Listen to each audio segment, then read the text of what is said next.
عیسایانو دې تپوس وکړه دا خو ورکوټې ماشوم دی دله څلورو کالو تا ته څنګه پته ولګېده په تورات او په انجیل کې نبی علیه الصلاة والسلام د دنیا نښې الله ذکر کړی وي د یهودیانو او د عیسایانو مولیان هغې د هغه نښو نه خبرو نو دا راهب چې د تورات او د انجیل عالم و هغه نښې پېژندي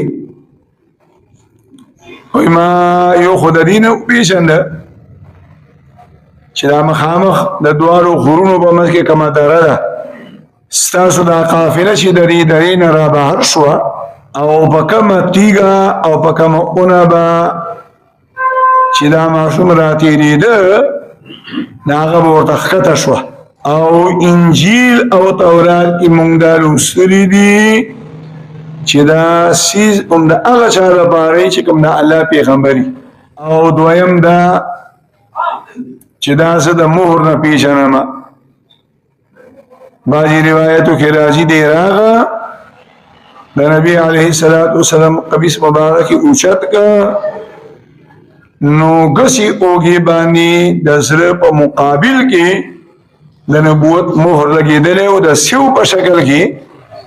د هغه مهرې ومولیدلو او بیا واپس لاړه او د تجارت دې ټولې قافلې ته د روټۍ انتظام وکړو د دعوت اهتمام یې وکړو چې کله دعوت تیار شه روټۍ تیاره شوه ټول خلک کېناسته نو راهب تپوس وکړه هغه ماشوم څه شه دا غوتلی دی د اوښانو په سرولو پسې وایي د هغې انتظار به کوئ انتظار یې وکړه تک سور نور دی غرمه ده لږ ساعت بس نبی علیه الصلاة والسلام را روانو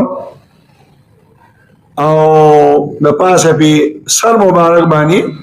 وریځ وه نو دی راهب دې ټولو خلکو ته وویل تاسو وګورئ دا ماشوم چې را روان دی غیر چاپېره نور دی او د هغه د سر د پاسه د چترۍ په شان ته وریځ ده غټه ونه وه د هغه ونې د سوري د لاندې خلک ناست وو د دسترخوانونه خو لیدلي نبي علیه الصلاة والسلام چې راغه نو یو اړخ ته کېناسته او هغه اړخ ته انور و د نبي علیه الصلاة والسلام د ناستې سره هغه وریځ الله راته وکړه بل اړخ ته انور شو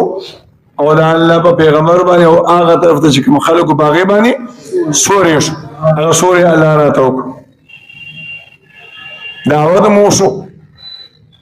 کوم وخت چې قافله د شام په اړخ باندې تله نو دې راهب ووی چې خلکو دا د الله پیغمبر دی او پوره نښې پکې د پیغمبرۍ موجودې دي تاسو دا شام ته مه بوځئ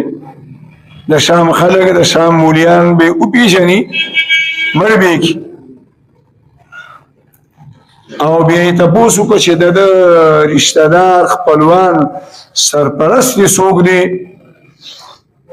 نو خلکو ورته وویل چې دا فلانی دی یا ابو طالب هغه ته یې وویل دا خبرې کې دي چې په دې دوران کې یو کسان راغلل او د بهیر راهب سره میلو شو هغه دې تپوس وکړه خیر شه په کوم میشن باندې راغلي یې چېرته روان یې وایي په دې میشن راوتلي یو چې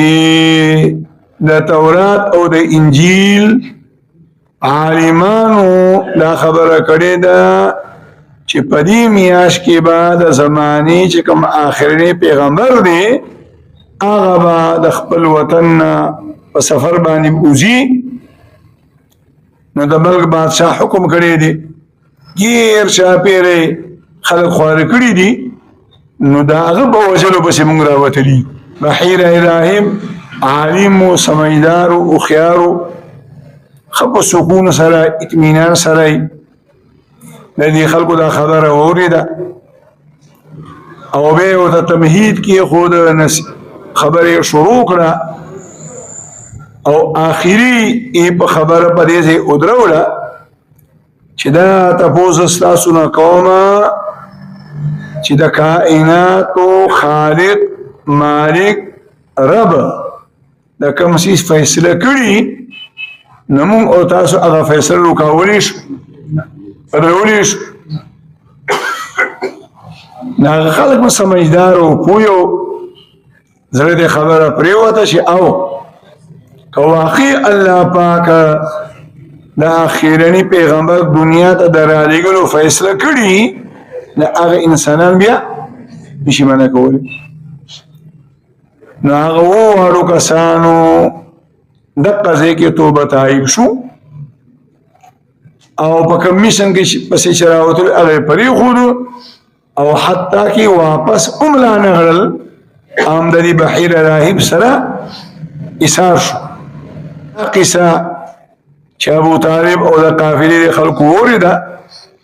نو بیا یې زړه مطمئن شو. د دغه ځای نه بیا ابو طالب نبي علیه السلام د بصرا د ښار نه واپس مکې مکرمې ته راولېږلو.